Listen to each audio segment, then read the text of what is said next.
I am 12, I am 3, I am 1, and we're back here on the Unity Conscience Show. I'm with the beautiful Patah family. I'm going to let them introduce themselves. We're back again. You know, we're bringing this loving energy. You see it already. Everything's exciting. It's an exciting day. It's a Sunday. Means the sun is shining, but it's raining a little bit. But we're gonna make the sun shine once again. Once again. Go ahead and introduce yourself, sister. Hello, Uja. I am Jamelia Patah, also known as Sekhmet Best for Art, and I'm excited to be here. Yeah, You excited to be here? You live here. I do live here. Welcome to my home. Yeah, Nuke Poo Himsapata, aka Judy Kepaka.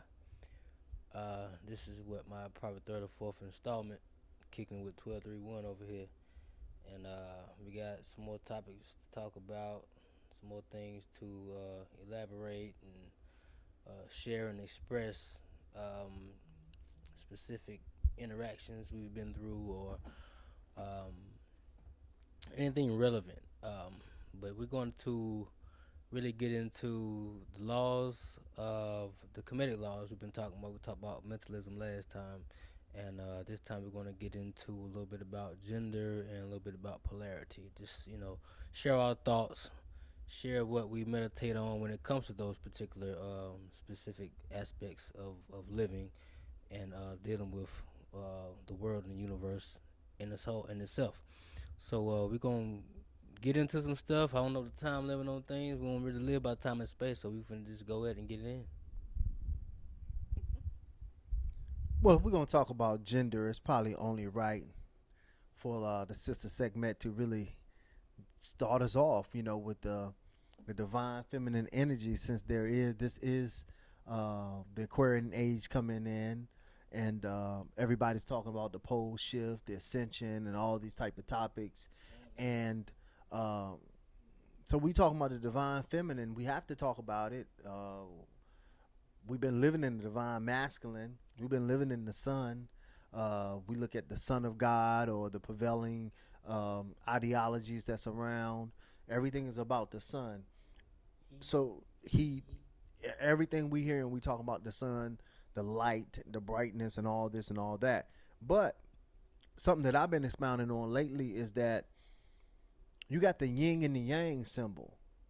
So if for the last 2 3 thousand years that's all we've been talking about is the sun, and if we can see that the sun is a masculine energy, if we go to the ancient mythology, we talk about the sun as being Heru, or the rising sun.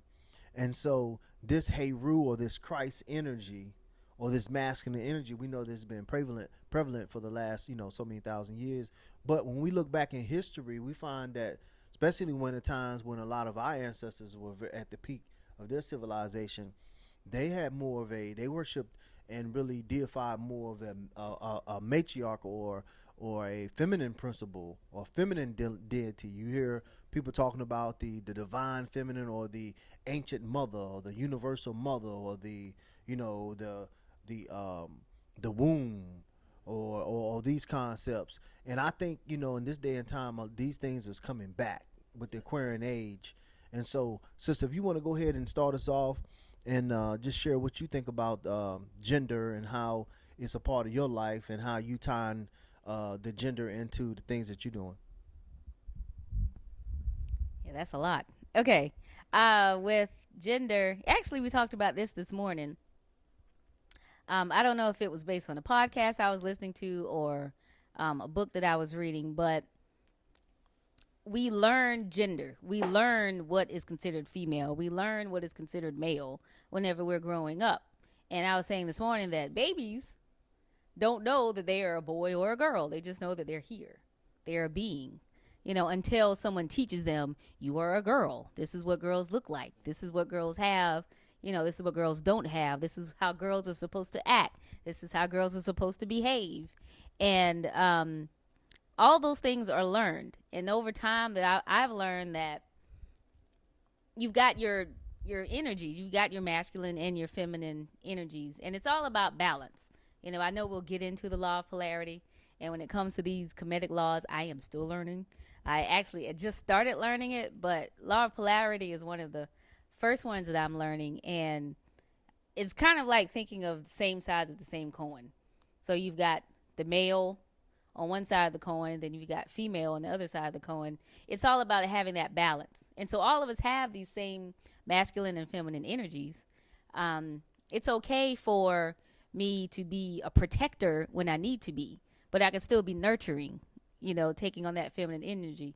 But if you know that mama comes in when she needs to protect her young, that's more of a masculine energy. I expect my husband to protect me at times because he's my husband. I expect that masculine energy that I expect, to take on that masculine form to protect me in times of danger and times of trouble. But at other times, I don't need that because I can take care of myself. But yeah, I think that's about it.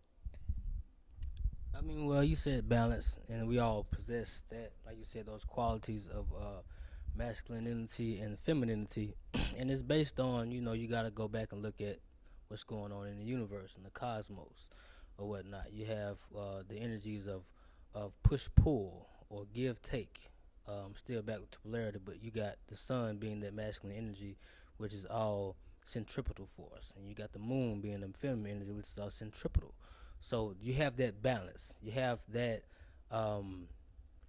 What's taking place is the sun is doing what it's supposed to do at a specific time, and the moon is doing what it's supposed to do at a specific time, and we're all affected by that. The moon deals with all our fluids on this planet. Everything that has any type of liquid or anything that has to do inside of you or outside of you, the water on the planet, the water within you, the blood, anything you can think of, the moon governs that. The moon has that polarity to to deal with and manipulate any type of fluid and liquid, and so that the sun is working. Not, I'm not going to say opposite or reverse, but the sun is giving power or energy to what's going on Earth, and then the moon is pretty much getting the reciprocating from what's going on to the sun. That's why the sun is reflected off the moon. You see the sun still at night because the moon is shining bright. So we take those same qualities and entities into ourselves. We have specific channels that has to do with our breathing. Our right side is the sun when we're doing our alternate breathing, and you channel certain energy from the moon when you did on your left side. So you gotta have everything in place and order, like you said, in balance to deal with your aspects of specific dual personality, because you do have feminine traits and masculine traits. Some are more powerful than others based on what you consider yourself, what you are. You're a man, you're a woman. Of course, you're going to have one trump the other. At the same time, there are qualities that you may have to tap into that deal with the opposite sex. You being one sex, but still at the same time, you might have to go out and put forth effort, like she was saying. If she has to be a protector, she has to do something that requires her to be on the masculine side of things. Same way, if I'm a man, I'm a guy, there's certain things that I have to be careful and delicate with, or have like a feminine approach when it comes to giving, or when it comes to receiving also, or when it comes to being soft and caring about something, or specific way of nurturing things, or giving things nourishment. I'm going to call those feminine qualities because they require more power, and the goddess, we'll get to that in a little bit too, is, I'm going to say, more powerful than the god in a sense, because the god the source of God is the goddess. We'll talk about that. But of course, you got everything that, like 1231 was saying about like ancient times. You got everything was a matriarchal society back then. It's the reason you say Mother Earth. It's the reason you say Mother Nature. It's the reason you say Mother. It's so many times we put Mother in front of, but we kind of downplay it because we've been in this patriarchal society so much. We look at everything as being man, he, father.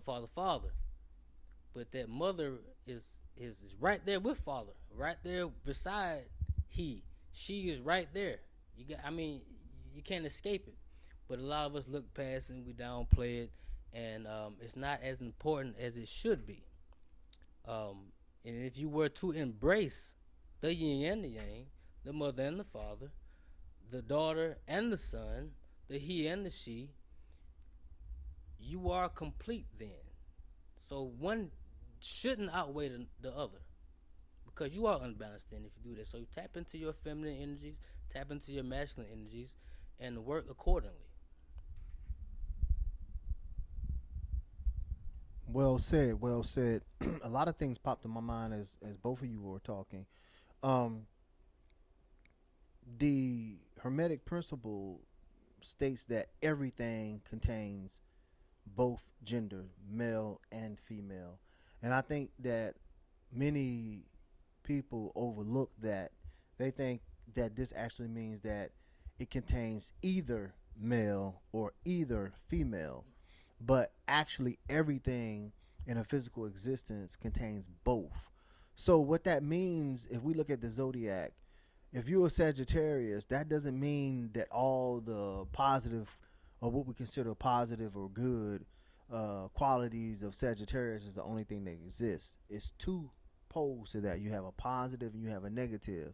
When you look at the principles of Osiris, Heru, Set, Isis, when you look at these qualities, each one of these principles have a positive and a negative principle. And I think a lot of this is how a lot of sorcery, a lot of dark, I ain't gonna say dark, but a lot of misconception principles are coming to a play, because we have these concepts of good and bad. So now we have let a certain segment of society dictate, either through religion, politics, or whatever, what is considered good and what is considered bad.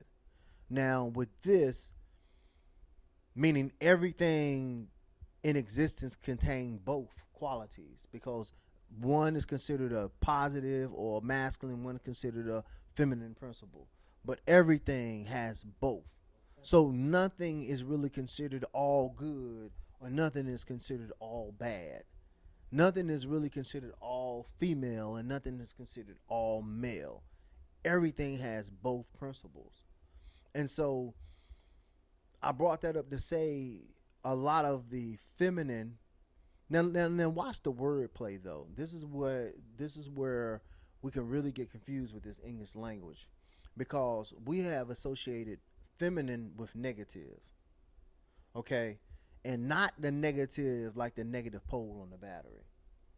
A lot of times we get this word negative and we automatically put a negative, or what's called a bad connotation, or something that's not desirable.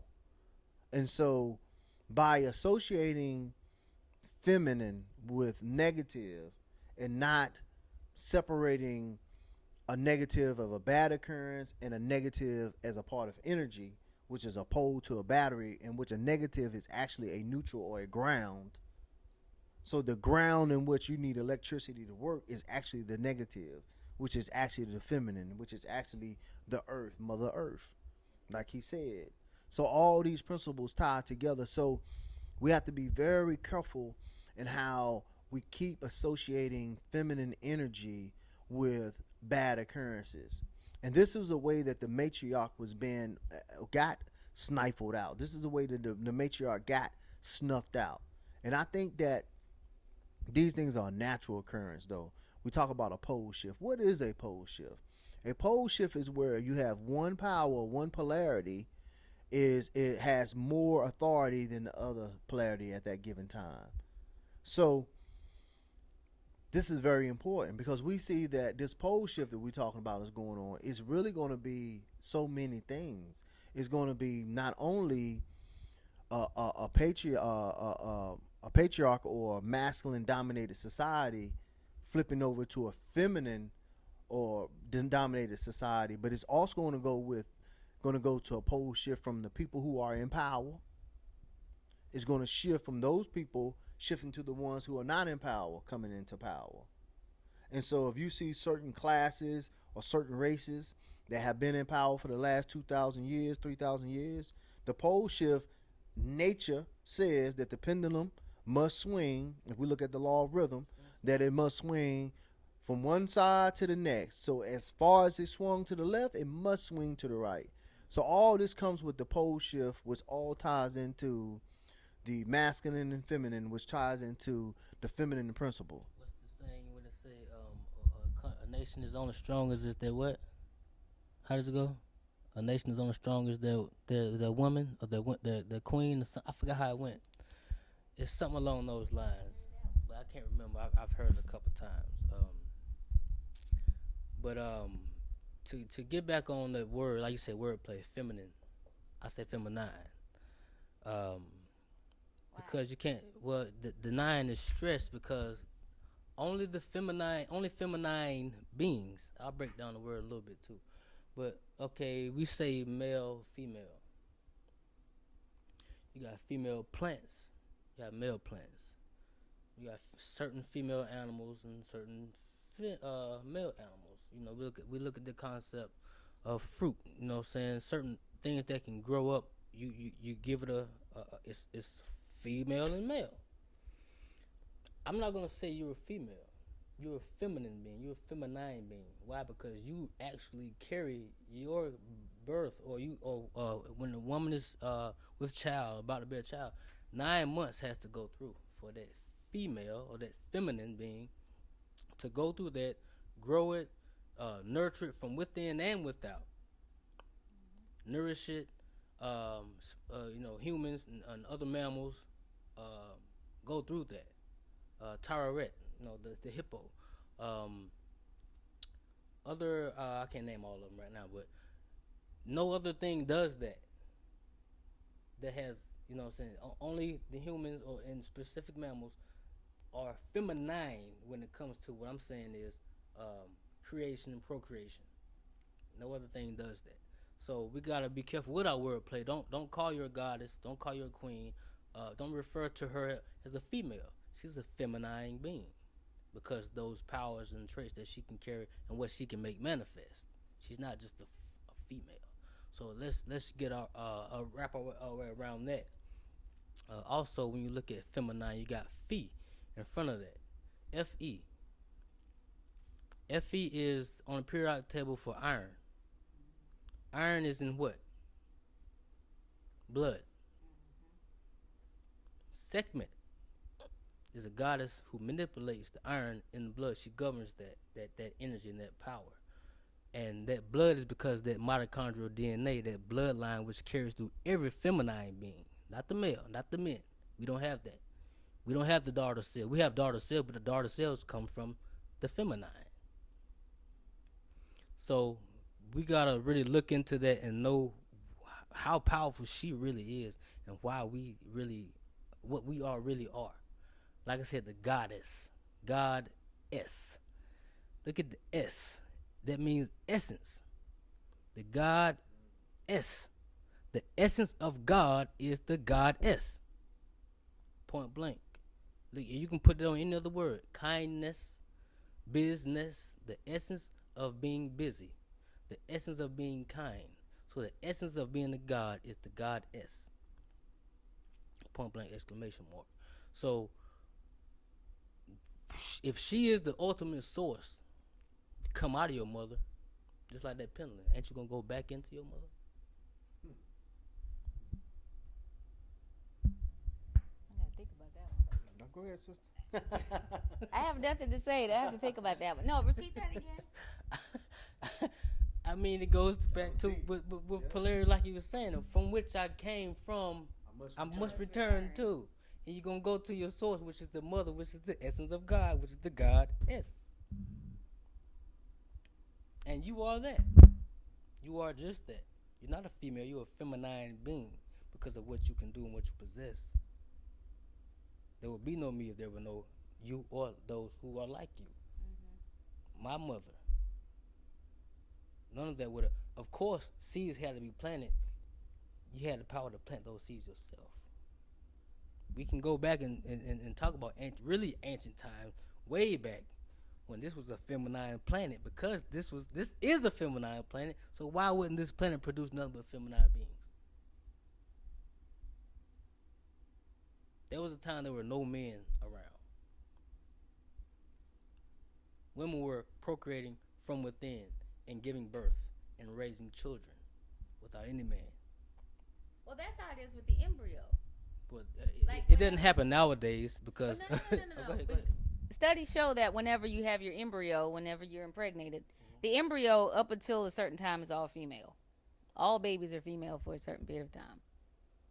And then they change over and you can find out what the sex of the baby is. You can build on what I said. We still on gender, and we can mix into polarity if you want to. Oh, I'm Your good. thoughts? I'm We still absorbing something. yeah, I'm trying to absorb this. Go ahead. Sister said she wouldn't absorb that. That was deep what the brother said. As a matter of fact, I never heard anybody explain it like that about the goddess and being the essence of God, which makes perfect sense to me. It definitely resonates. Only thing I had to do as above, so below, which is another, principle correspondence, to make sense for me. If we come out of a womb, in a physical sense, you come out of a womb in a spiritual sense. And even if you look into space, all stars and everything is birthed out of the dark matter, the dark primal energy of a womb. You know what I mean? So if you're going to give the source a gender, it would have to be a feminine gender. But it doesn't have a gender. It is just like he was talking about. It's androgynous. It's asymmetrical. It doesn't need anything to create from it within itself. It is self-generating, a creation within creation. So, yeah, that was deep, man. That was hard to follow up right there. You dropped the bomb. But you know what? Another thing though that just came back to my mind is I keep harping on this lately because it's resonating so much, and I know. From the channeling within myself, this is the truth, that we're only getting half the teaching. Everyone that I've listened to on YouTube, following teachers, right now, from the knowledge that I've seen that's been let out to the public, and even in a lot of the higher quotated knowledge, you're only getting half the teaching. Just think about it. We know from the zodiac or from 12 or the completion of a 12 cycle, that is a complete cycle. And we know from looking at the zodiac and knowing the alchemy that Pisces start from the feet and Aries starts at the head. Well, actually, so the zodiac will start from Aries from the head and end at Pisces from the feet. So we know that the whole science of everything is replicated by the body, by the full body, not half of the body.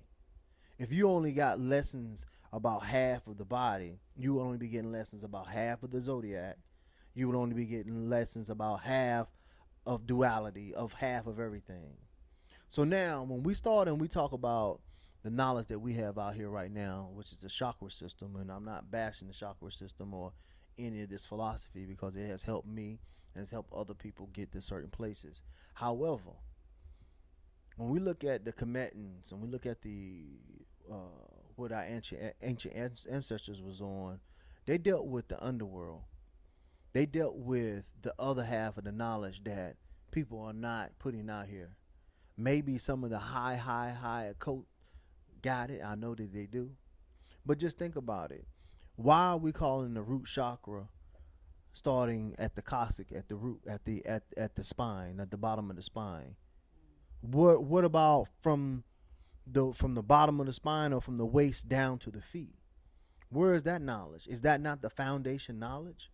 Is that not the root of everything? Is not the feet what touches the Mother Earth itself and plant its roots just like a tree?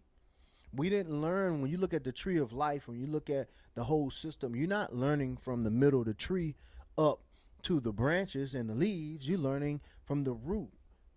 So we see that the Commetans, they was on the underworld because the underworld dealt with the foundation, dealt with the darkness, it dealt with the blackness, it dealt with the other side of the yin and the yang.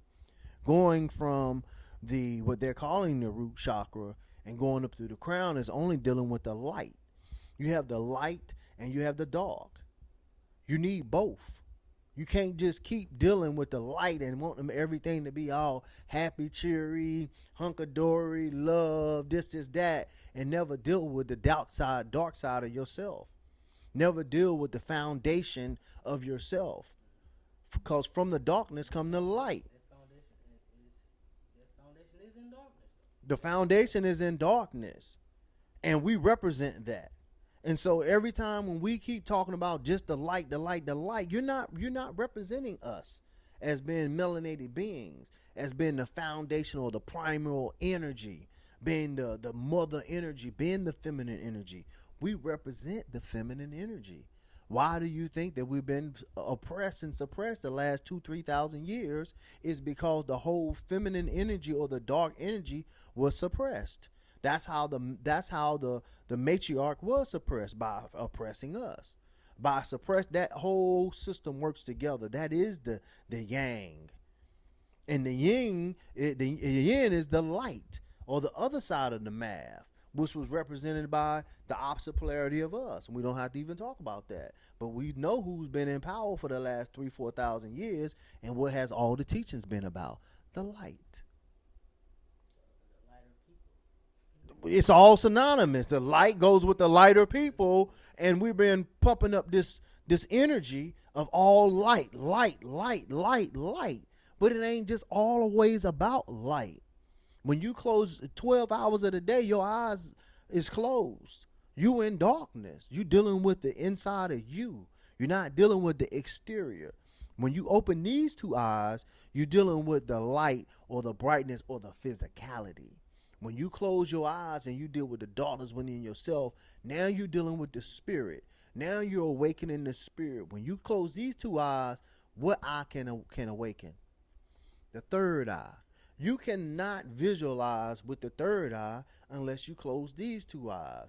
Meaning you cannot see spiritually until you close the physical eyes, until you shut off the light.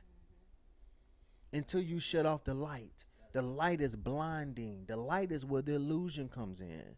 Through light is how you project a picture, a picture screen. This is how the illusion of this whole thing come to existence, through the light. So what is the key? Balance.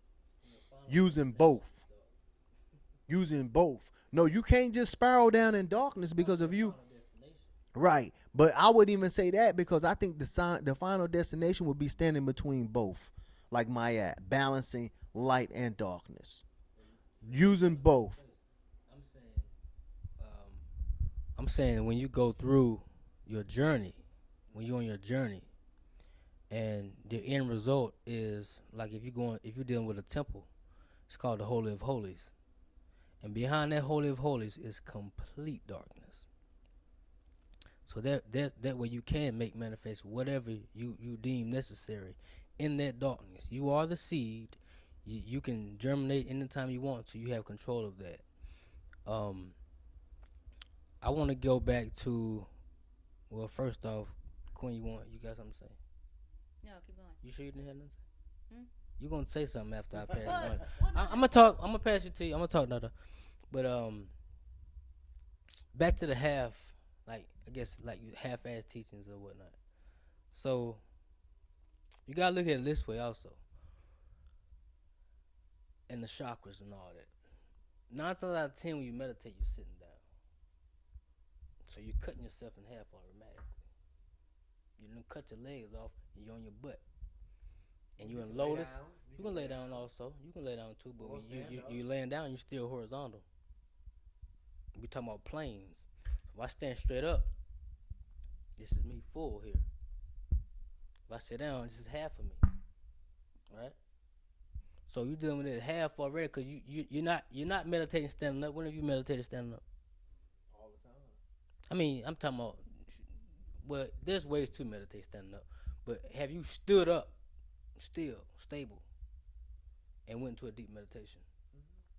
Okay, and you caught your swaying, or you caught yourself still, whatever. So you're dealing with that full energy then.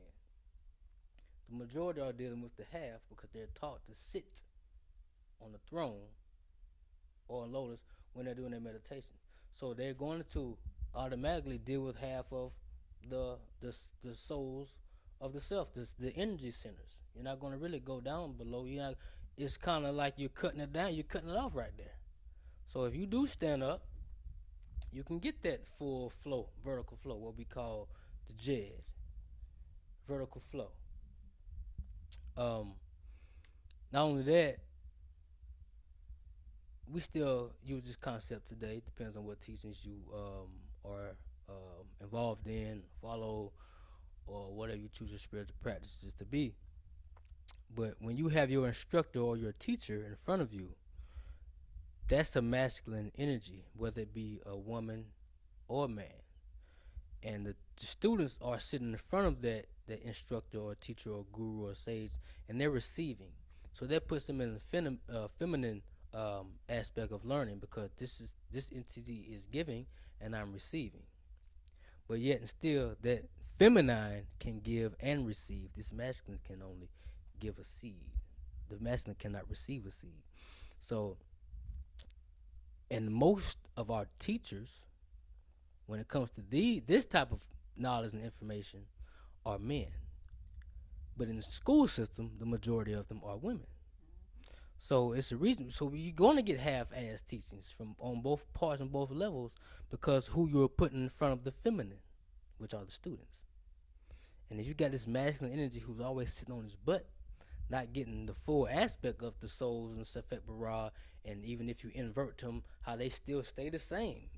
We talk about being upside down and getting energy from the feet, but those centers still stay. They don't flip. You may flip, but they don't flip. But if I'm in a situation where I'm always on my butt meditating again, I'm going to give out what I bring in to people, and it's not going to be full, because I'm dealing with half of the situation. So if I'm a man and I'm giving to my feminine energies is not going to get the full teachings. So I can look at it that way also. So how do you give the full teachings? Well, number one, Oh.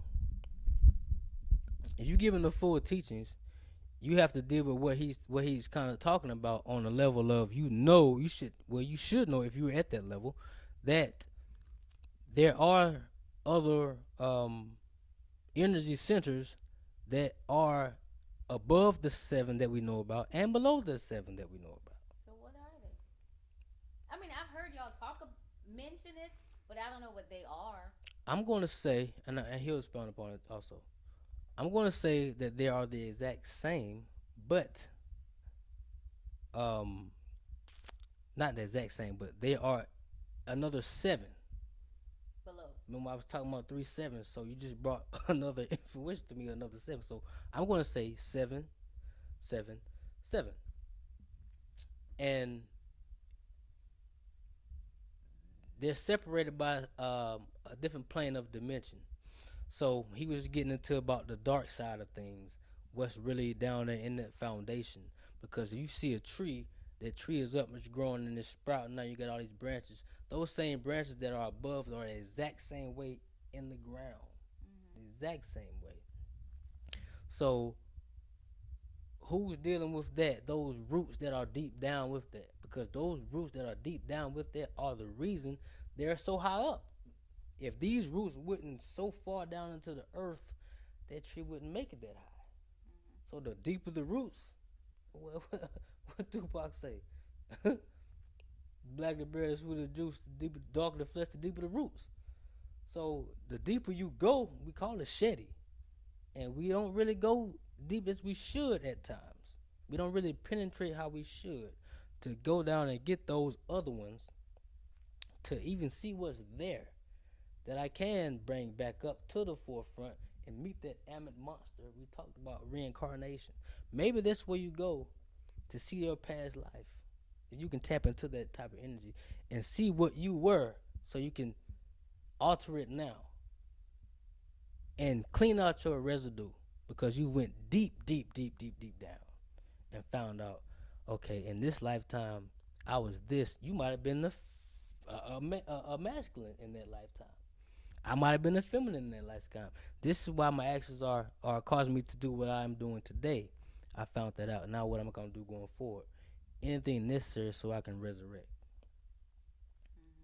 So you might have to go down there, and then once you get there, and then you get it back up there, and you get to the ammonite monster that bites you at the third and the fourth before you get to the heart chakra. You know what's necessary now because you've been deep down. So that monster ain't gonna bite you right there, and you can elevate, and you can transcend, and you can go through from the heart through your transformation era of you speaking true speech in the throat, and to sing and make manifest what you are talking about, because you should speak what you know and talk what you know, right? And then you elevate and you come out of that brand new being. Period. So I look at it like this. I was telling you about this morning about I'm cutting it off here because the mind has to slow down its vibrations. And when you said close your eyes, I said this to you earlier. When you close your eyes, your brain needs to be so subtle and clear of thought. You don't want high vibrations in your mind. That's agitation. You don't want that. You want high vibrations in your body. So your body can be transparent. And so your body can vibrate at a higher level that they can meet that subtle mind. And that subtle mind can bring you out of your body. Because you're vibrating at a high experience, that's where the outer body experience comes from. Because you're meeting your subtle mind, and your body is you're going through all the most, and you might be able to walk through a damn wall. Who knows how your frequency may go? But that has to happen. You have to meet that. So if I close my eyes now, I should be able to see everything inside of me, the universe within me. When I went on my journey in my DMT, I saw everything inside of me because my body was super vibrated and my mind was so subtle and calm, and I had so much equanimity. They met, and then when I opened my eyes, what was inside of me was shown to me in the front. I closed them again, I saw what was inside of me. You close your eyes right now, it's just gonna be some burgundy, like, cause the light and black is gonna be burgundy inside, right? I'm looking at the light. If I close it, it's burgundy. It's not dark. It's not black. If my mind is right and my body is right, and I close my eyes, I'm gonna see everything in here. I'm gonna know what's going on. I'm gonna see buttons. I'm gonna see the churning. I'm gonna see the cranking of the Suffolk Barrage, the chakra system. I'm gonna see the fabric of what's holding everything together. You're gonna see the fabric and the essence of life itself, of this matrix that we're in.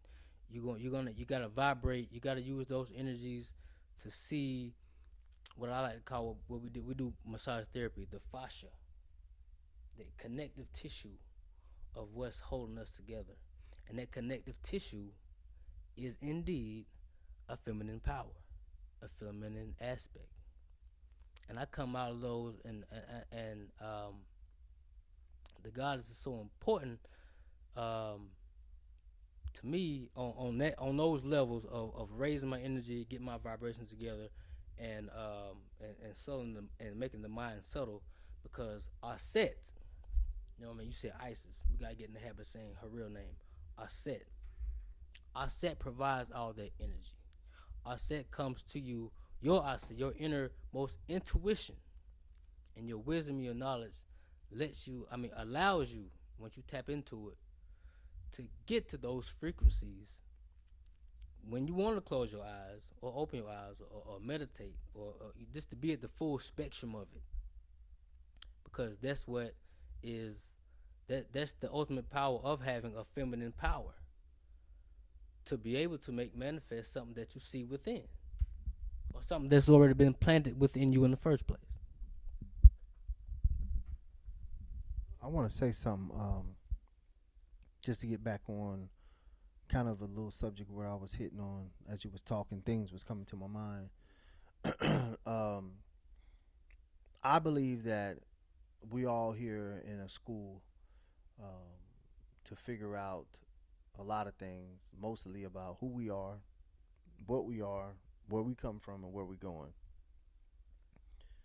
These should be the classes that are taught in school, because these are the real questions that we're going to ask ourselves as we get older and older, more mature and wiser. Um, I think that the keys to unlocking those questions, those answers, those portals, those gates is through the knowledge that's missing. Just think about it. For the last so many thousands of years, people have been learning about the chakras, the seven chakras, from the root to the crown. People have been learning about the light. People have been learning about this and about that. Right now, we're living in some of the most miserable times for some people throughout. But all of the consciousness, so-called consciousness that's out here, things are seeming to get worse and worse. I don't really know because that's not part of my world. I don't look at news. I don't indulge in social media.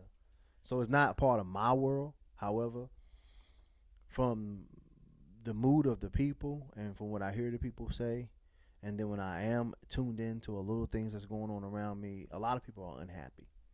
Now, it's my belief that when we look back at our SAR, and we look at these the science that they left for us to interpret, we got to understand that it was a certain group of people, scientists and whatnot, who went into the hieroglyphs and went to the caves, the pyramids, and all these things, and they started to do their what they call translations and research and give you the meanings and all these things and all that. Now we know that certain people that we are taught to look up to as Pythagoras and all these Greek philosophers, and some of them, they studied in some temples and things in the later dynasties of Kemet, and so we know that we have certain scholarship that we can kind of rely on. But let me say this: it's just my opinion that half of the things that's been interpreted, half of the things that have been shown, and half of the things that's been has been passed on is pure deception. Pure deception. You do not, if you want to come into power, and you know it's your time to come into power, you don't give people a way to empower themselves. If you really look at it, what was taken from the Kemetic peoples, from the African people when they was dispersed throughout the world? Their history, their roots. Why do you separate someone from their roots? Because it leads to their power. It leads to their power. And so when you take away the science or the information of the waist down, you take away the foundation of people. You take away their roots, you take away their support. There's no difference is if you cut a man or woman's legs off, they cannot walk. You basically cut them in half. You slow them down from the progress that they're able to make as being an average human being or average being. And so it's just my observation and what's coming out of my cellular memory and what's coming from out of me is that half of the knowledge, just like in the English language, is only 26 characters. It's 52 weeks in a year. We know there should be 52 characters that equal the completion. You're only getting half of a language. That's what makes it so hard and dangerous. That's why every word has 5 and 6 different meanings. You see what I'm saying? It's to confuse the people. It is. I think that all these things is done intentionally to slow down the progress of humankind, because the Cometians studied death, brother. They studied it. They mummified themselves. They took their organs out and put them in jars, and they got their people ready to be able to transfer their consciousness out of the body and back into the body.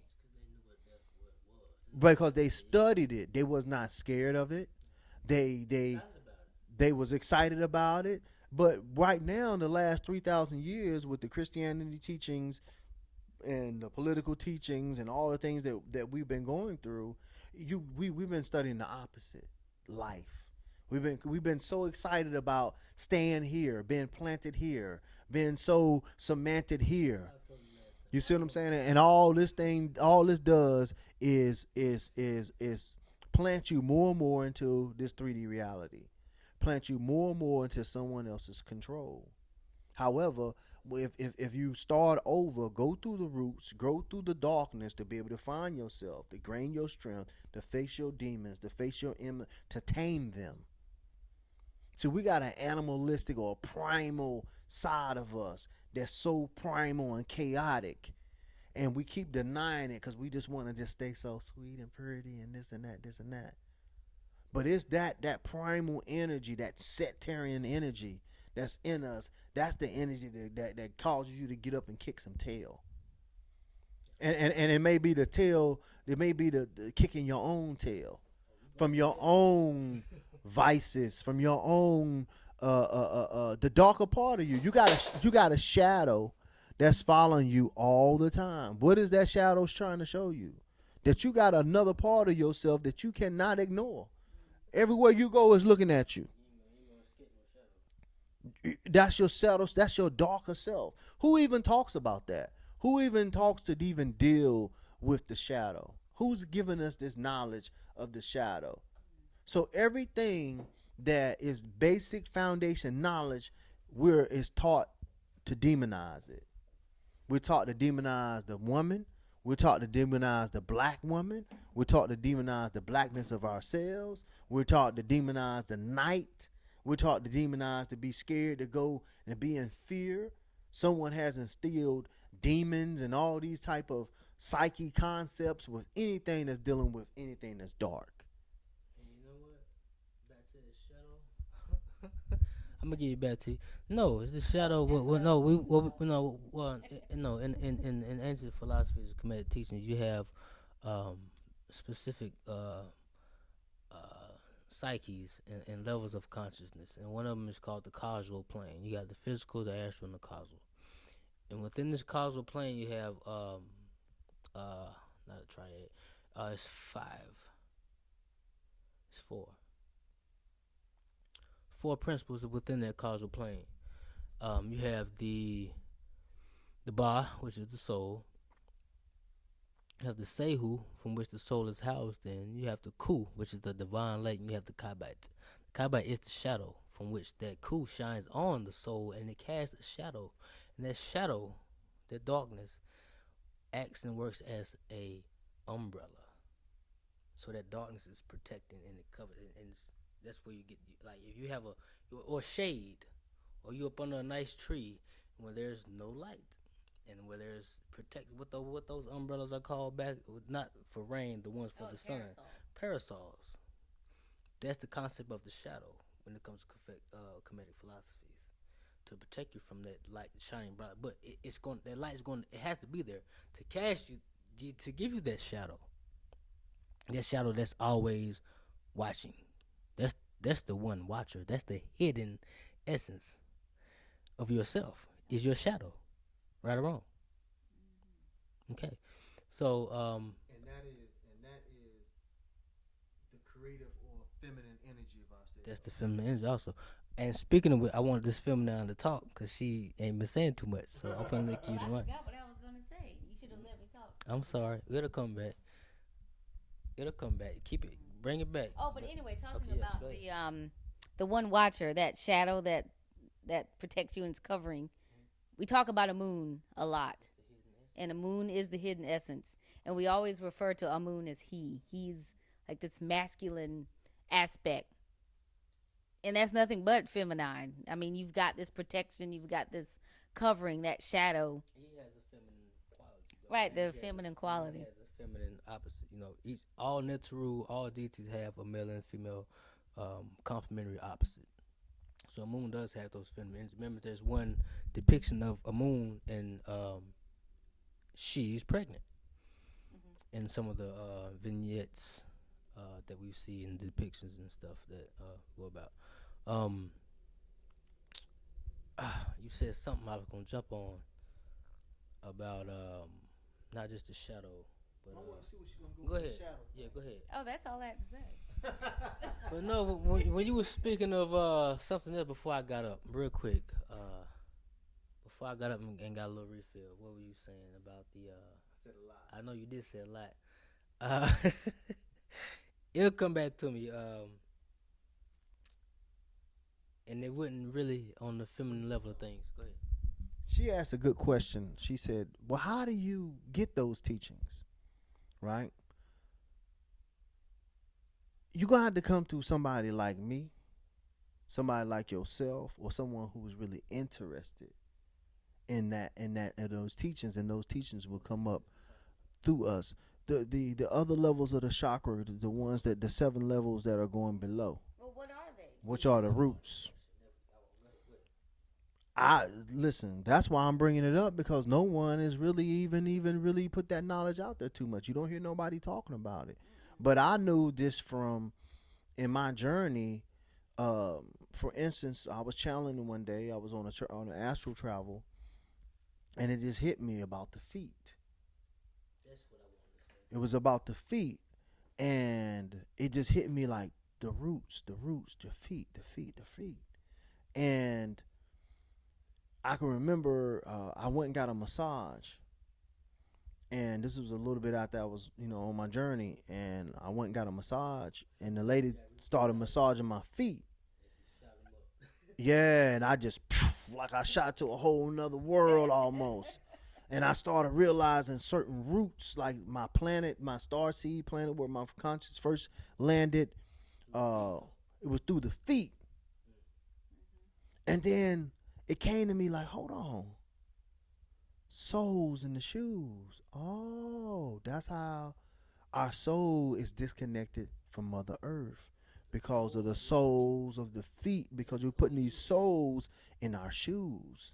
So we're not grounding to the ground. Right. And then just think about it. What do we almost concentrate all the time on as far as our body? Our upper body.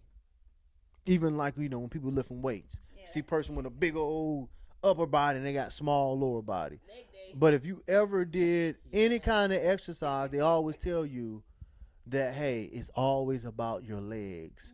If you got a strong foundation, you're going to have a strong base, upper. So just think about all these things subliminally. If I cut off the root knowledge, the base knowledge, if I don't never give that to you, you can never have a strong upper. How you going to get to the crown if you don't go through the feet? If the feet ain't helping you to stand, the legs and the thighs, you see what I'm saying? Where is this knowledge at? Where's Asian philosophy? It's got to be because they whenever we do like Chinese medicine or whatever with reflexology and massage, they always talk about the meridians in the feet, the channels that run up from the feet through different points in the body. So it's got to come from that. But if it was so common, though, if it was really a part of the teachings, we would know it. I would be riffing it off right now. I would be like, this is that. I can tell you the Mudahara. I can tell you, the crown chakra. I can tell you the Ajna. I can tell you these parts. You know what I mean? I can't tell you because from the waist down. there's a selective few who've probably experienced that waist down. And I gave you my intake on the waist down. And what's happened is, if you, like you said, you cut those legs off, you cripple. Or you break them, you cripple, right? We've been given a crutch. And we're on that crutch. But what they forget, and what we forget, is that our roots are perennial. We'll come back every damn year. We'll be back every second, every moment, every minute, every hour. We're going to always be there. We're going to always continue to grow. You might snip too much. They might snip too much off the top or take us down too far or really get us down to the root or whatever. But they fail. Even if they try to transplant us, I'm talking about that. I'm referring everything to these plants. We're still going to be there in that soil, that rich black soil. I'm working on a song called Rich Black Soil with somebody, with another artist. And we are grounded in those roots no matter what. Try to take steps in a period. So, like I said, we've just been crippled enough. We're handicapped when it comes to that specific knowledge. It's out there. Somebody knows about it. You know about it. I know about it. She knows about it. We got to go get it. We got to come back and have those solar energies and that high vibration to go get that knowledge that's below so we can affect what's above. Let me say something. I'm about to give y'all some real adept knowledge right now.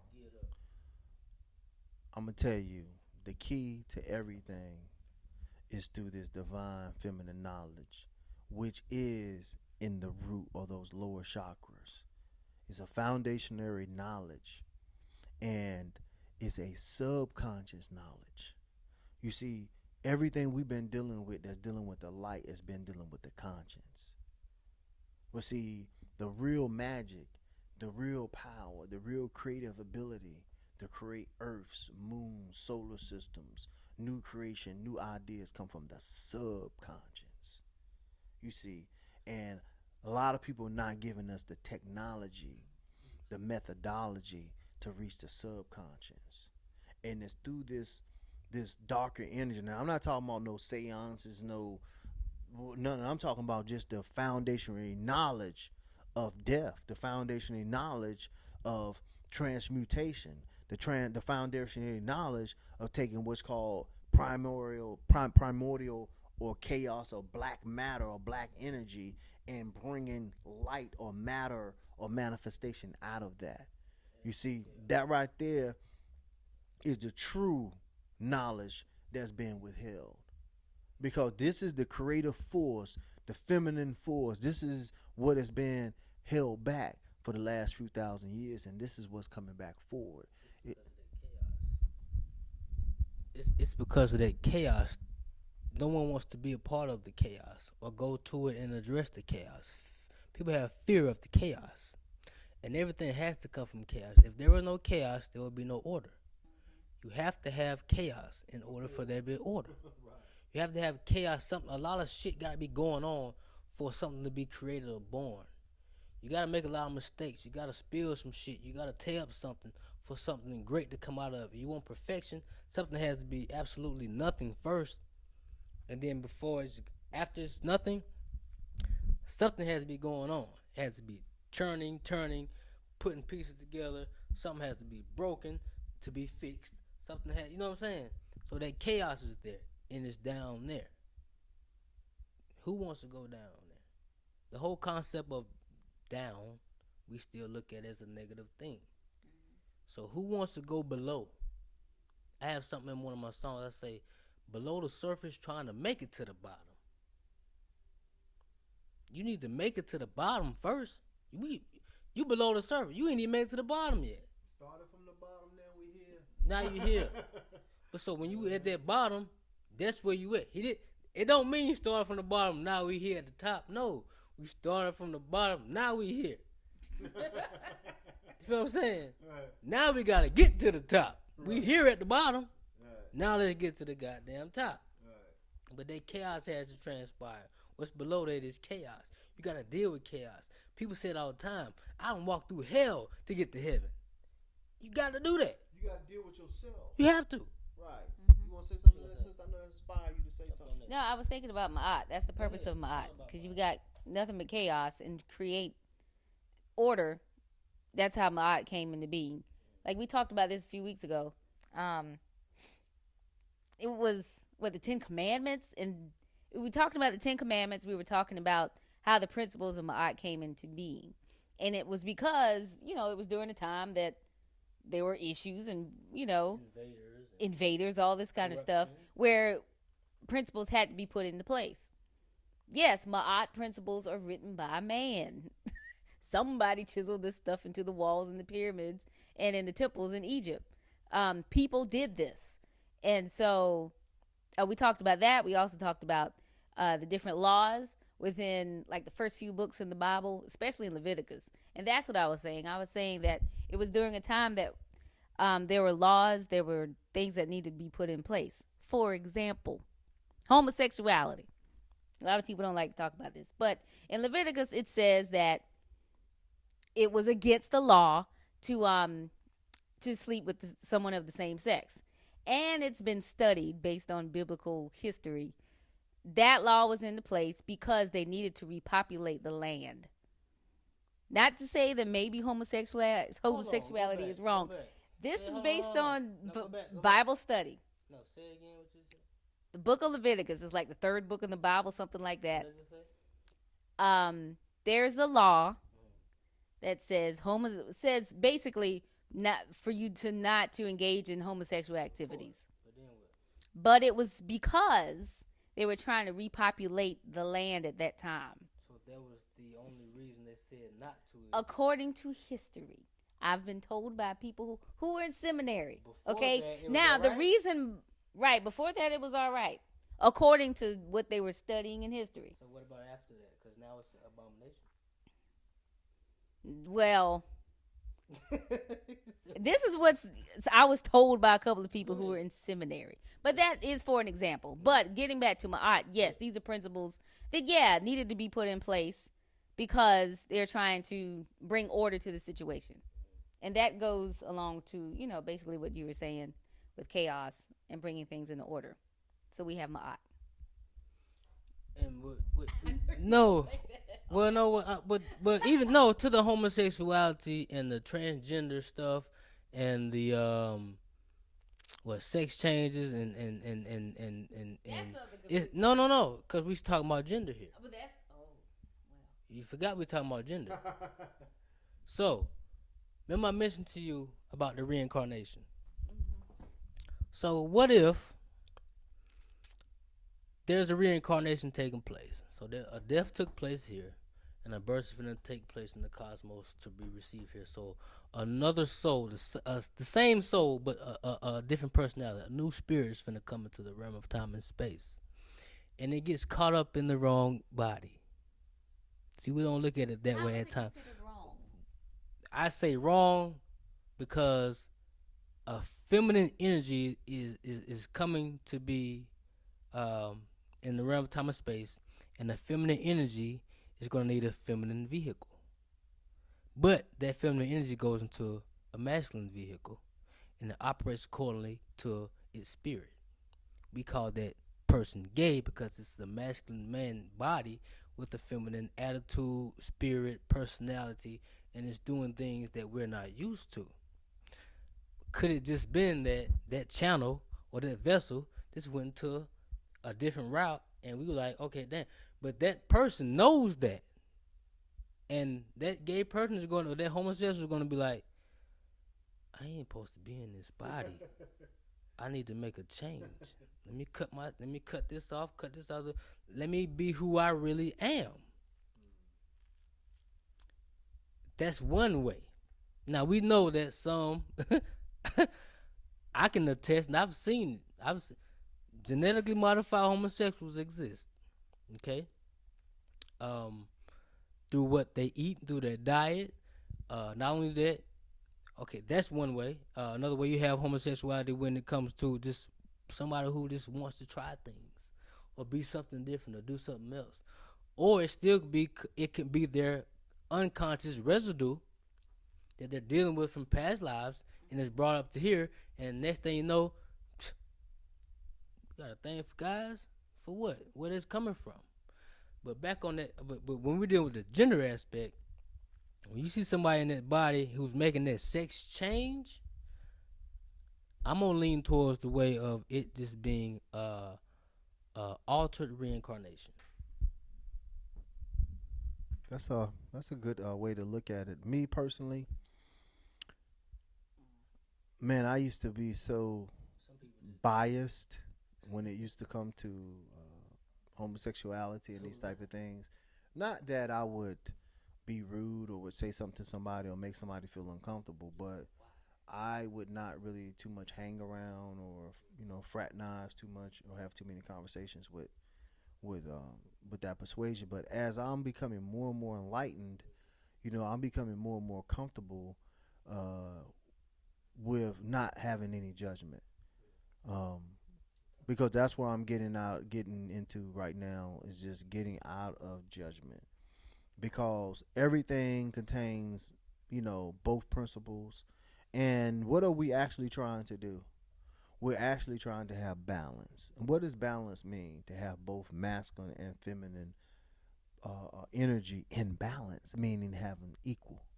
So I can't really say that a person who is in a man body but has a feminine or female personality, I can't say that they're not balanced. I can't say that they're not representing both polarities. I can't really say that. Now the only thing I can say, well, I'm just saying I can't make a judgment about that because here's the thing: we're not the body. I know I'm not the body. I'm not this. Even though I'm coming in the shape and form of a black male, I'm not this. I have reincarnated and been everything because I am everything. So that I know I've come as a female before. I know I've come as black. I've come as white. I've come as Chinese. I've come as everything. I've experienced everything.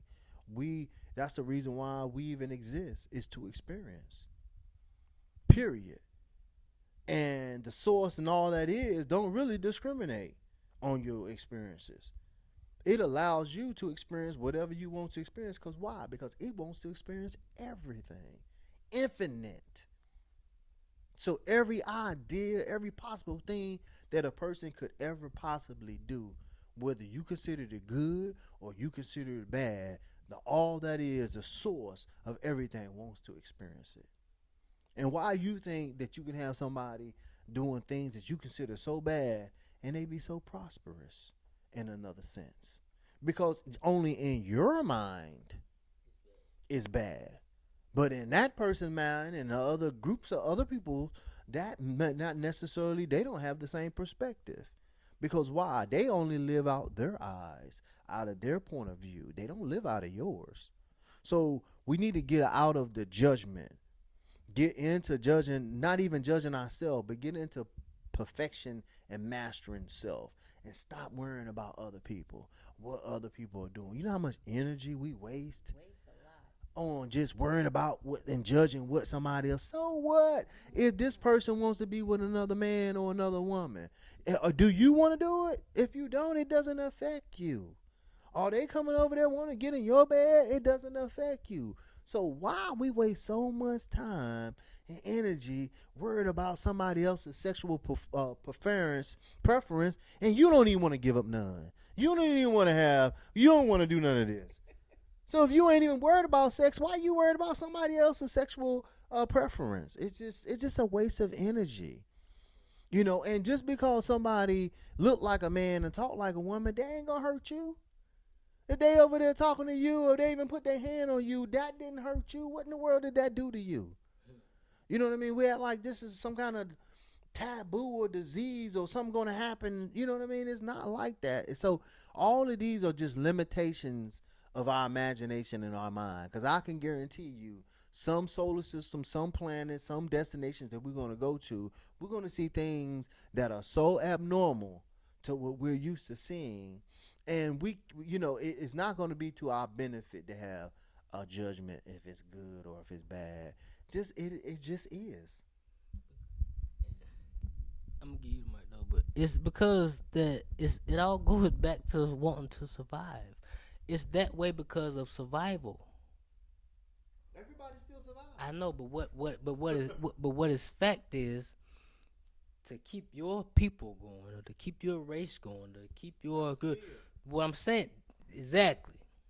To think that Fear wants you to survive, and to survive, you must continue to multiply, and you cannot multiply if you're with the same sex. That's why it's an issue for people. That's why it's an issue for those who are stuck in judgment, because they're judging. And I know, but I say you judge actions. You don't judge the actual people. You judge what they do.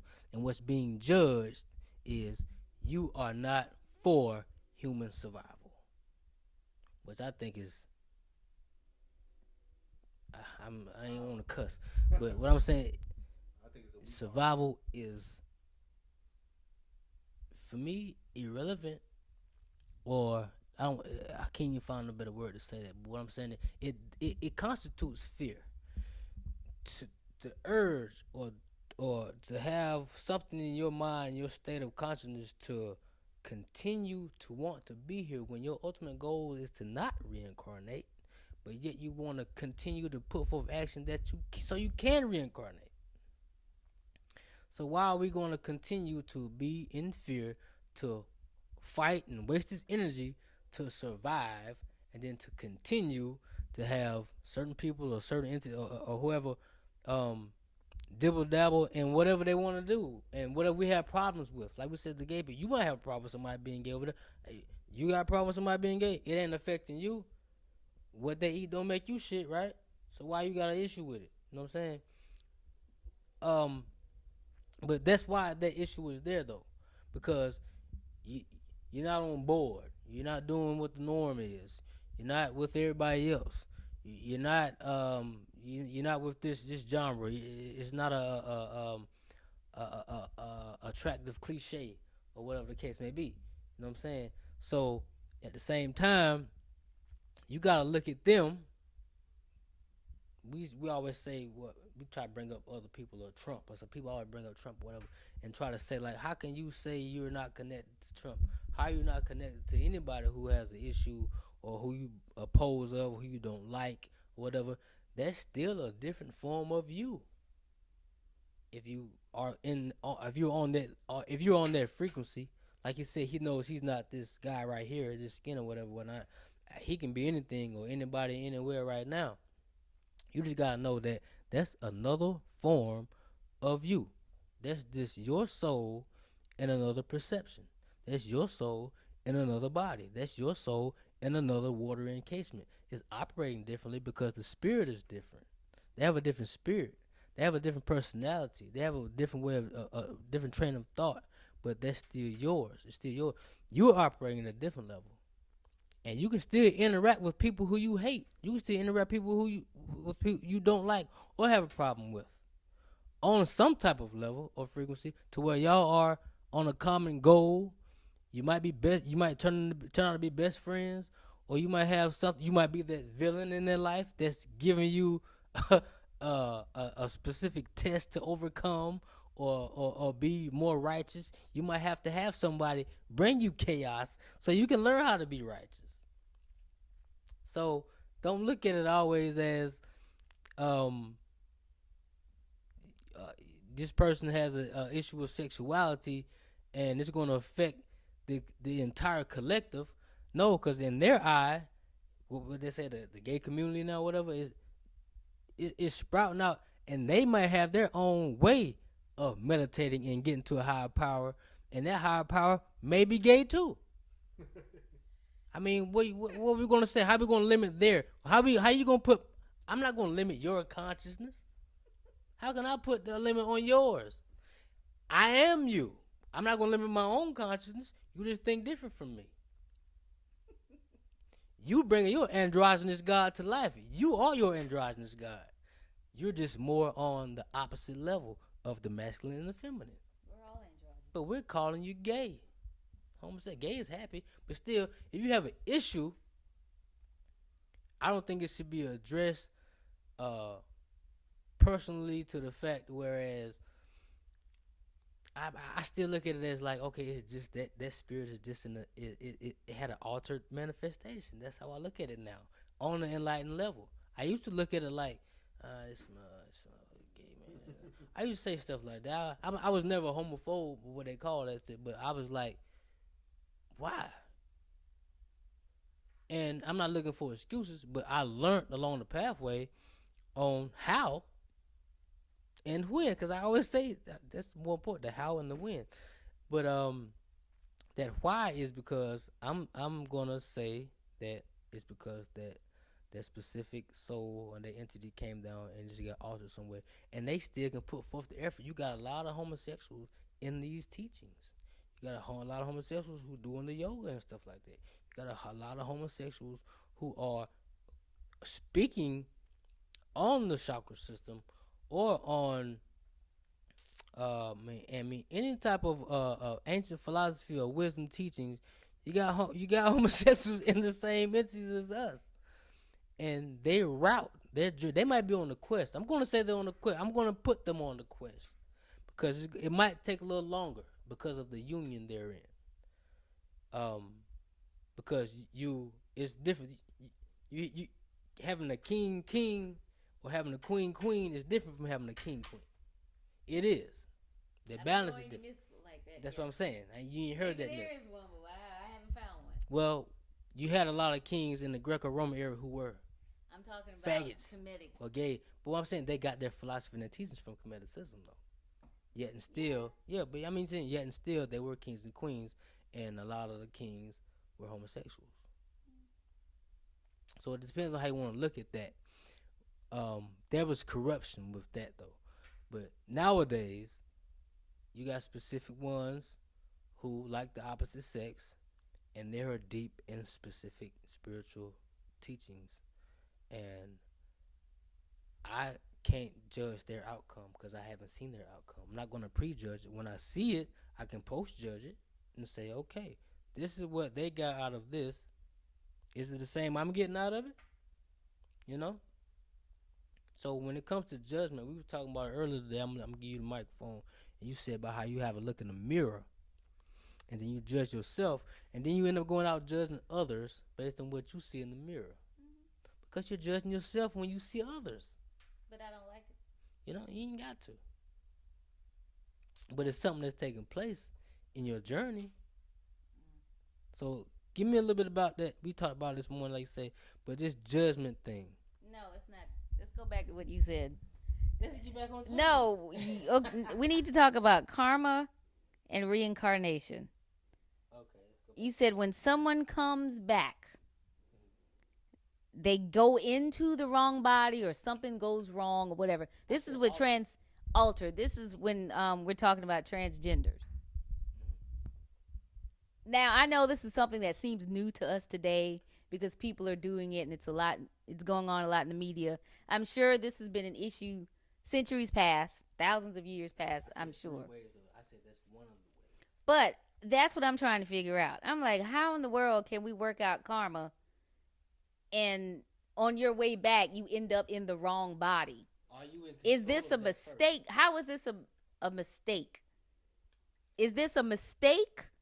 A universal mistake? A spiritual mistake? Or is it just, this person ended up in this body and this was their karmic path for the particular lifetime that they're in? I wanna expound on that too, because I think, I don't know if the brother want to kind of correct himself a little bit now, but that philosophy is a kind of like you say, like, because I'm always agreed with or resonated with, you choose when you coming, you choose what body, the family. I'm just saying this is just a philosophy. I don't know. You have to be that. You have to be I that stage. I don't I What don't choice? I don't know. You have to come back. Period. Well, I think we all have been coming back and been reincarnating, and I think we all have been conscious of this. And I think that a part of the process of reincarnating in the physical body is a loss of memory. Is the loss of memory. I think that some people have the choice to choose this and to choose that, and then some may not have that much of a choice. But I think that we do choose, what gender we come in, what race. It's been said that we even get to choose our parents and the family, and it's all these things is like contracts that we make, and it's to learn soul lessons.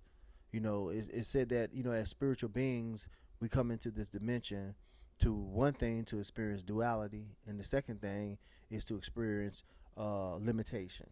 Everyone doesn't get that choice. So when you come here, well, I'm just saying what some of the teachings, because there's always differences of opinion when it comes to all these teachings. Well, I'm just saying, truth and fact, according to who? According to me. And where you get And my Because and I thought we and all, and we my all choose.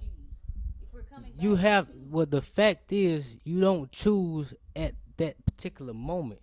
Your choice is made for you by you based on your actions here today and now.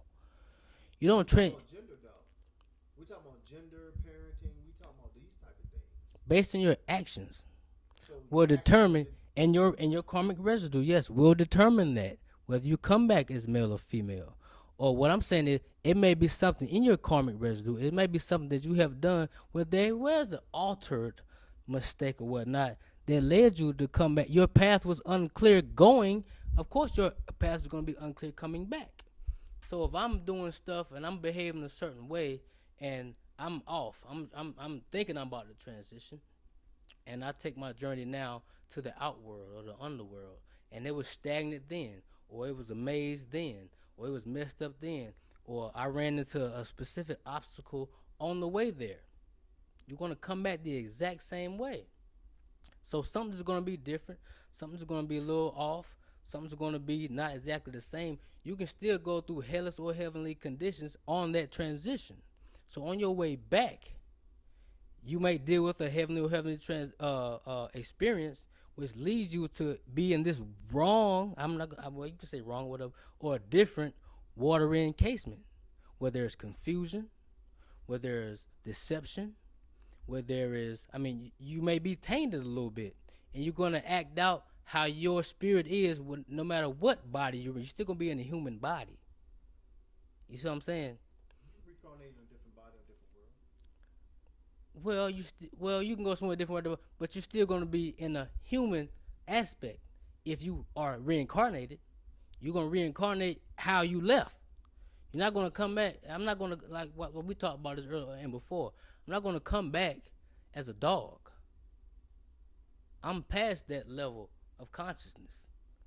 I'm within the teachings, or I'm within something that's leading me on that level of. I need to be aware of what transitioning is in the first place. There's no way my state of consciousness knows what enlightenment is, and I'm on that journey, and I transition and come back as a cat. That's not going to happen. My level of consciousness is not going to allow me to flip back or lose track and then descend into a goddamn dog. That's not going to happen. But it could be a woman. It could a woman. It could be a white that's man. what I'm saying. Exactly. Exactly. Or it could be a higher being, depending on. But you still but if you reincarnating on this plane, you're going to be a human. Yeah. Okay. You can't be nothing else. All right. So when you come back, and you might, like what I was explaining before, you might be not the same human you were when you left, but that what was there in the past is still going to be there with that soul. So me being a man, when I transition and I come back as a female, I'm still going to have a lot of my masculine traits in that female body. They may overpower that female body to the point to where I want to be a guy. This is so powerful for me. All my dreams, all my memories, all my everything is coming to the forefront, and I know who I was previously, and I know the work I gotta put in place so that I won't resurrect no more. Reincarnate no more. I want to resurrect and be established, and don't want to return to this realm anymore. And the only way I can do that is operating on a masculine level from which I was before, because I know where I left off. All that sounded good in theory. It really did, but I don't. We could go back and forth, back and forth, back and forth, back and forth. So But manifestations may be different from one another when that time comes. right. I mean, we could go back and forth, about it, but there are differences of opinion, and everything is going to be as basically what resonates with you. What resonates with you is your truth. Right. Well, what resonates with you is your truth, and what resonates with me is my truth. Because I know I can't remember my past lives, only a little bit. I can remember some things of past lives, but there's no really such thing as past lives, because everything has happened now. You know what I mean? You know what's happening in your past life, because what's happening to you now is triggered because of your past life. Well, we know karma does exist, and we know karma ties lives together in certain events. But we do know when we come into this world, consciously, we're wiped slate clean. We don't even know how to. We don't know. Most of us don't even know how to walk. We don't know how to talk. We're taught everything. So, and as you grow up, you're being conditioned just about every now. Some people have some type of memories from past lives, things that they have mastered. You see some people coming into the dimension know how to play a piano. They already know how to do certain things. Right. These because these are things that they've mastered, lessons that they have mastered in past lives. But and what I resonate with, the truth for me, is that we all come different and different genders, colors, and all these things based upon what you said, based upon a lot of karma. If you're basically was prejudiced against one race or one gender, you almost can guarantee that's what you're gonna come back as. Because you're not here to build a human identity or ego. You're here to learn lessons to develop and evolve your soul or your spiritual being. Because these bodies are nothing but shells. Period. That's all they are. They're just vehicles to get us around. The whole lesson ain't even about being a woman or being a homosexual or being this. The whole lesson is really about being eternal, being one, and being in unity with all things, not having any separation, having having one conscious or unity consciousness within all things, becoming emerging with everything, whether whatever gender it may be. You know what I mean? Not even thinking about anything of separation, because gender is actually a separation. So at some point in our evolution and in our consciousness, gender won't even be a part of it, because everything will be one. Because we know that the source has no gender; it's just one. And so at some point we'll get past the duality of gender. At some point. Well, that's what makes it one, because it has both. Well, yeah, that's true, but it has both in equilibrium. Yeah. And so when you have both in equilibrium, it's like not having either. You know what I mean? It's not. It's zero energy. It's well, it's a zero. What they call a 0 point energy. It's from what all things emanate out of. It's like a vortex. And so it is a center dot, or what they call the black dot. That's what they consider as the pineal gland. That's when you see in Tahuti's staff, when you see the circle in the middle, you have that. They call it the black dot, or the 0 point energy, where nothing exists and everything exists all at the same time, where everything emanates out. But this video is getting a little long, and we can go all night because that's what we do. So I'm gonna pass the mic around and let everybody give us a little closing word, and because we're gonna keep this thing going, we're gonna keep building, we're gonna keep making the mind stretch, and we're gonna keep, this knowledge spreading. We're gonna have this Mandela effect, this magnetism, and we're gonna light the world back up with balance, not with just light, not with just darkness, but with both.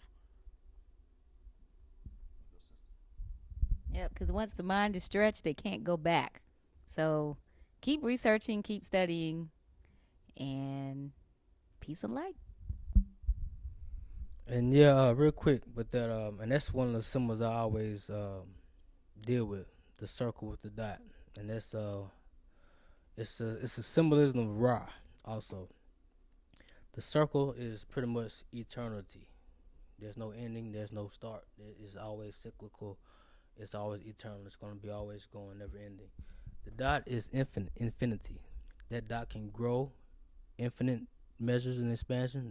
That dot can continue to shrink. Infinite measures of this being not expansion or getting smaller and smaller. But that still constitutes immortality. And I say it a lot of times. We've had our little recordings and whatnot, and I say, and it's a quote, and it's a scripture or whatnot, but God is a mortal man, and men are immortal gods. And this has been discussed amongst men and the goddess, which is the essence of us. And there you have it. Hatep, Uncle Judge Seneb Dua.